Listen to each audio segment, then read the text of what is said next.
Selamat datang di kelas Guru Ratna. Pada video sebelumnya, kita sudah belajar tentang apa itu makhluk hidup dan mengapa makhluk hidup perlu dikelompokkan. Jadi, pada materi kali ini, kita akan belajar tentang bagaimana makhluk hidup dikelompokkan dalam urutan taksonomi dan klasifikasi kingdom apa saja yang ada di alam kehidupan ini. Mari kita mulai. Kita semua tahu bahwa makhluk hidup sangatlah beragam. Ada yang sangat kecil seperti bakteri, dan ada juga yang sangat besar seperti ikan paus atau pohon General Sherman. Semua itu memiliki peran penting bagi kelangsungan kehidupan di bumi. Tapi, apakah kalian tahu bagaimana cara ilmuwan mengelompokkan makhluk hidup yang sangat banyak dan beragam ini? Disinilah ilmu taksonomi berperan. Seperti yang telah dijelaskan pada materi terdahulu, taksonomi adalah cara ilmuwan mengklasifikasikan makhluk hidup berdasarkan ciri-ciri yang sama. Bayangkan kalian sedang menyusun sebuah puzzle yang sangat besar. Di awal, kalian mungkin hanya melihat banyak potongan kecil yang terlihat acak. Namun, jika kalian tahu bagaimana cara menyusunnya, potongan-potongan itu akhirnya membentuk gambar yang jelas. Nah, dalam dunia makhluk hidup, urutan taksonomi bekerja seperti itu. Taksonomi adalah cara ilmuwan menyusun makhluk hidup dalam kategori-kategori yang lebih besar hingga lebih kecil, dari yang paling umum hingga yang paling spesifik. Inilah urutan takson makhluk hidup. Ini adalah kelompok terbesar dalam taksonomi yang diibaratkan sebuah kerajaan. Semua makhluk hidup dibagi menjadi 5 kerajaan besar. Kategori super besar ini mengelompokkan makhluk hidup berdasarkan ciri-ciri paling umum, yaitu bagaimana makhluk hidup memperoleh makanan, jenis sel, dan jumlah sel yang dimilikinya. Kemudian, kita mulai memecah kingdom menjadi filum. Filum adalah kelompok besar yang mencakup makhluk hidup dengan ciri-ciri yang lebih spesifik, seperti bentuk tubuh atau struktur tubuhnya.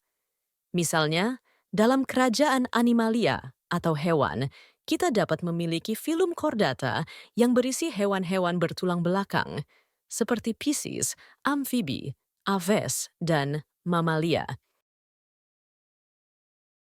Nah, setelah filum, kita memasuki level kelas atau kelas. Di sini, kita mengelompokkan makhluk hidup lebih lanjut berdasarkan kesamaan struktur tubuh atau cara hidup mereka. Misalnya, dalam film Chordata, kita dapat mengelompokkan hewan dalam kelas mamalia yang meliputi hewan-hewan yang menyusui anaknya, seperti manusia, gajah, atau lumba-lumba. Sekarang kita semakin spesifik. Ordo adalah kelompok yang lebih kecil lagi dari kelas. Dalam kelas mamalia, misalnya, kita dapat membaginya lagi menjadi ordo karnivora untuk hewan-hewan pemakan daging, ordo herbivora untuk hewan-hewan pemakan tumbuhan, dan ordo omnivora untuk hewan-hewan pemakan daging dan tumbuhan. Masuk ke dalam level yang lebih kecil lagi, yaitu family. Family mengelompokkan makhluk hidup yang lebih mirip satu sama lain. Misalnya, dalam ordo karnivora, ada family Felidae yang mencakup kucing besar dan kecil, seperti singa, harimau, dan kucing rumah. Genus adalah kelompok yang lebih spesifik lagi. Di dalam genus, kita menemukan spesies-spesies yang sangat mirip. Misalnya, genus Panthera mencakup singa atau Panthera leo dan harimau atau Panthera tigris. Akhirnya, kita sampai pada level yang paling kecil, yaitu spesies. Spesies adalah kelompok makhluk hidup yang paling mirip dan dapat berkembang biak antar sesama spesies. Misalnya, singa hanya dapat berkembang biak dengan singa lainnya, bukan dengan harimau. Klasifikasi 5 kingdom adalah sistem pengelompokan makhluk hidup yang dirumuskan oleh ilmuwan Amerika Robert Harding Whittaker pada tahun 1969. Sistem ini membagi makhluk hidup menjadi 5 kerajaan utama dalam dunia kehidupan, yaitu Di kerajaan pertama ini, kalian akan menemukan makhluk hidup yang sangat sederhana dan kecil, seperti bakteri. Bakteri ini tidak memiliki inti sel atau organel seperti makhluk hidup lainnya. Mereka sangat kecil, bahkan tidak dapat dilihat dengan mata telanjang. Meskipun demikian, bakteri memiliki peran yang sangat penting dalam kehidupan kita, seperti membantu proses pencernaan dan juga dalam proses daur ulang di alam. Setelah itu, ada kingdom protista yang berisi makhluk hidup yang lebih kompleks daripada bakteri. Kingdom ini mencakup alga, protozoa, dan jamur lendir. Beberapa protista seperti amuba dapat bergerak bebas, sementara yang lain seperti alga berfotosintesis untuk membuat makanan mereka sendiri. Protista juga dapat ditemukan di air tawar, air laut, atau bahkan di dalam tanah. Kerajaan ini kerap kita sebut sebagai jamur, seperti jamur tiram, jamur shiitake, dan jamur shimeji. Yang menarik dari kingdom ini adalah mereka tidak berfotosintesis, tetapi mendapatkan makanan dengan cara menyerap bahan organik yang sudah mati dari lingkungan sekitar mereka. Fungi sangat berperan penting dalam kehidupan kita sehari-hari.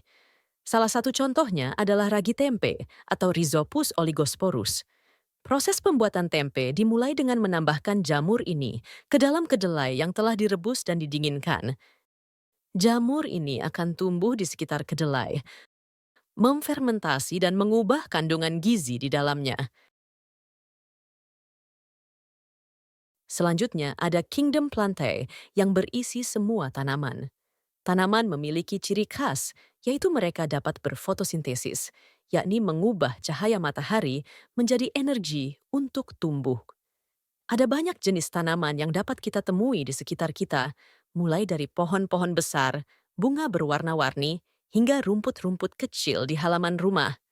Tanaman juga sangat penting sebagai produsen utama dalam rantai makanan, karena mereka menjadi sumber energi bagi banyak makhluk hidup lain.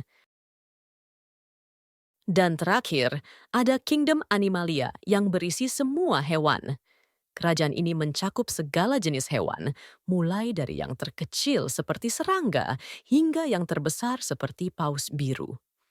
Hewan-hewan dalam kingdom ini sangat beragam dan memiliki kemampuan untuk bergerak, mencari makanan, dan berkembang biak. Di kerajaan ini juga ada berbagai macam habitat, seperti di darat, air, dan udara.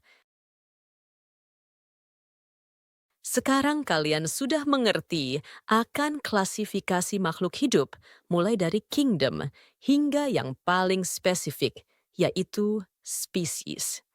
Dengan mengelompokkan makhluk hidup, kita tidak hanya memperoleh pemahaman tentang keragaman kehidupan di bumi, tetapi juga semakin sadar akan pentingnya keseimbangan alam. Setiap spesies, besar maupun kecil, memiliki peran penting dalam ekosistem kita. Karena itu, tingkatkan terus pengetahuanmu tentang alam ini dan jangan lupa untuk tetap menjaga serta melestarikan alam sekitar kita. Sampai jumpa di materi berikutnya.